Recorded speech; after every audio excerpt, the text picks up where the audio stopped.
there you can see also the wall being very dirty and broken. And then you can see also those who like music, Pink Floyd record, the wall, you will see coming up the cover on the left-hand side as well.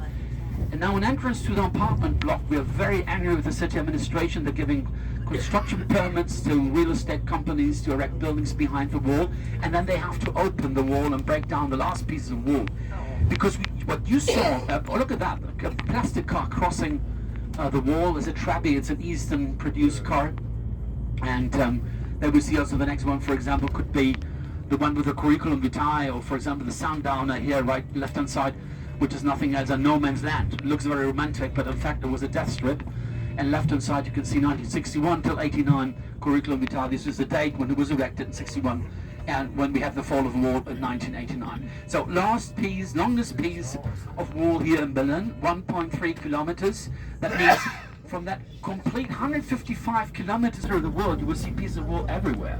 So Town Hall of Nice, Getty Museum Los Angeles, Berlin Park in Madrid, 2 pieces, and this is the way how the wall disappeared so quickly, right? So that nowadays we have certain difficulties to show where the wall was running. Right? So Berlin is the size of national monuments. As a national monument should be protected, but as you have seen with the apartments, it's not the case, right? Let's go back to that German unity. So 1989, fall of the wall, 2 states, one is communist ruled and the other one is a capitalist houses, apartment blocks, right? Look at that. These apartment blocks here left are true, right? That they had were not the owners, and old owners were coming back reclaiming for the properties. So this was an enormous amount of trials and high indemnifications in order to get social peace in that boroughs here in Berlin and other cities, because the people were really disappointed. I mean, those who were living in the eastern part, their life changed completely after that unification treaty. Tax, they never paid taxes. They were lost in that democratic, ferocious capital system, right?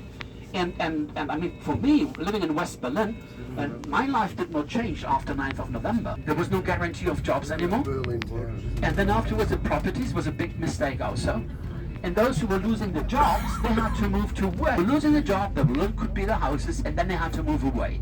So, as you can imagine, many people in East Germany were not very, let's say, it was not a beautiful situation for them.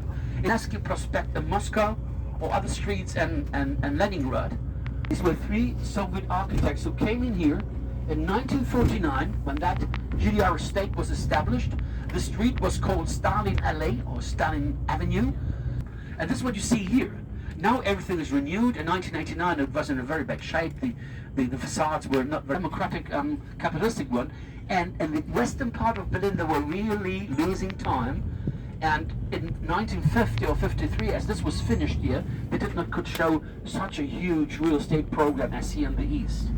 And this was something like propaganda in that sense. And of course, what the Berliners needed after the Second World War, living in the rubble of the air raids, I mean, the buildings were destroyed, is apartments and flats and housing, right? And here the Easterns were delivering that, and the Westerns not. So this was a sort of running, like running to the moon. Who's landing the first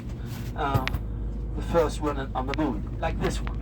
All right, the TV tower, right? And the TV tower was erected there in 69. It's the highest building here, and it was also by purpose. This again is common structure. Why? Because we don't have any shops at the ground floor. Right? Only these little houses here coming up now. This was the area where the inhabitants of this borough could shop, right?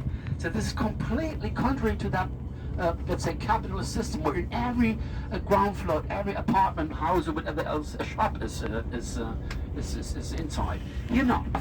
40 or 50 blocks of apartments, and then suddenly right inside is here, left hand side a cafeteria. Afterwards this was also to buy clothing and things like that. So it's a center where the people of this borough could shop. And this is something which is very typical for the architecture inside a common city. You can see that everywhere. Leipzig and Dresden and Rostock, you always find this kind of distribution inside a borough and a former communist city. And if we're talking about propaganda of the communists coming up behind the trees, this is the house of the teacher. And now look, there's a mosaic on the 3rd floor, and this is nothing else than the idealization of the socialist society. You can see there's a sort of scientist, right? And there is also engineer with a parabolic antenna. Behind is a rocket starting, right? And if you turn around and you look left hand side, there you can see also on the mosaic on the third floor that well, everyone is happy to live in a communist system, right? Look at the left hand side. Mommy is carrying the kids. And the children are studying at the school, and the peasants and the doves are flying, right? And everyone is happy to be in a communist dictatorship, right? So this is some some scars, I would say, of that communist time we had here in East Berlin. Right-hand side, the largest square in Berlin, Alexanderplatz. Also, many construction sites lying around, and the largest shopping mall in this area is on the left-hand side. This is Alexand, which is a shopping mall. I don't like it very much, but well, okay. The larger one here. Alexanderplatz is completely, it does not look like before the Second World War. If we talk about the destructions of the Second World War, then please have a look behind the trees coming up on your left-hand side. There you will see a peak of churches, and also here the ruins of a monastery behind the trees. This, of course, and all the Moltke market we have left-hand side, which is now under construction, was completely bombed during the Second World War, right? So in front of us coming up also a church with two peaks. We're going to see them much better as soon as we turn right. But right inside, look at that. We have here a red brick building, 1864. This is the Town Hall of Berlin. It's called the Red Town Hall, not because the Reds were 40 years inside. It's more because the bricks, their resistance against German weather conditions. I mean, rain, snow, and all these things. You don't have to paint it every 10 years. And now we turn right inside. If you look left, then you will see that we have prefab buildings and two peaks of a tower, and this is the Nikolai district, which is the oldest one in the city. It has been reconstructed in 1987, but when we're talking that Berlin was established or funded in 1237, then it